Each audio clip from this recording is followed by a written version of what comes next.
गुजरात सरकार ने साल 2022 से 2027 तक के लिए सेमीकंडक्टर नीति लागू की है। इसके तहत सेमीकॉन सिटी की शुरुआत और धुलेरा विशेष निवेश क्षेत्र में 2 लाख नौकरियों के मौके पैदा किए गए हैं।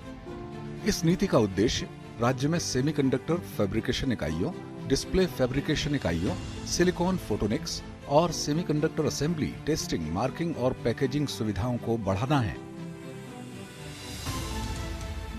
भारत के कौशल विकास और उद्यमिता राज्य मंत्री राजीव चंद्रशेखर ने सेमीकंडक्टर नीति को लेकर जानकारी दी। Prime Minister Narendra Modi ji in January 2022 enacted a policy. We have these big units and plants like Micron coming up in Gujarat. There are over 30 design startups that have come up. We are going to set up a new Indian Semiconductor Research Center to focus on research.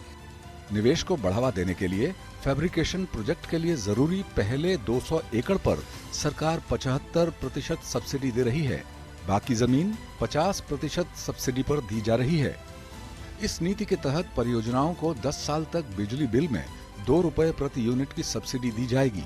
साथ ही विदेशी प्रत्यक्ष निवेश वाली या विदेशों से यहां आने वाली परियोजनाओं को अलग से इंसेंटिव दिए जाएंगे। गुजरात के मुख्यमंत्री भूपेंद्र भाई पटेल प्रधानमंत्री नरेंद्र मोदी के दूरदर्शी नेतृत्व की तारीफ करते हैं और उन्हें सेमीकंडक्टर नीति शुरू करने में मदद का श्रेय देते हैं। प्रधानमंत्री की ही प्रेरणा से गुजरात पॉलिसी ड्रिवन स्टेट के रूप में उभरा है।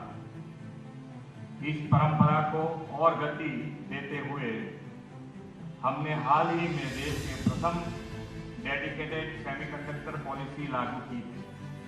आत्मनिर्भर भारत के लिए आत्मनिर्भर गुजरात की हमारी प्रतिबद्धता इस पॉलिसी से भली-भांति साकार हो। धुलेरा स्पेशल इन्वेस्टमेंट रीजन 5000 से 10,000 एकड़ में फैला है। यहाँ महत्वाकांक्षी सेमीकॉन सिटी तैयार होना है। यहाँ अगले 5 साल में 2 लाख नौकरियां दी जाएंगी। जैसे जैसे गुजरात सेमीकंडक्टर पावर हाउस में बदलने की तैयारी कर रहा है, सेमीकंडक्टर नीति 2022-2027 टेक्नोलॉजी और मैन्युफैक्चरिंग की दुनिया में रोमांचक और आशाजनक भविष्य के लिए मंच तैयार कर रही है।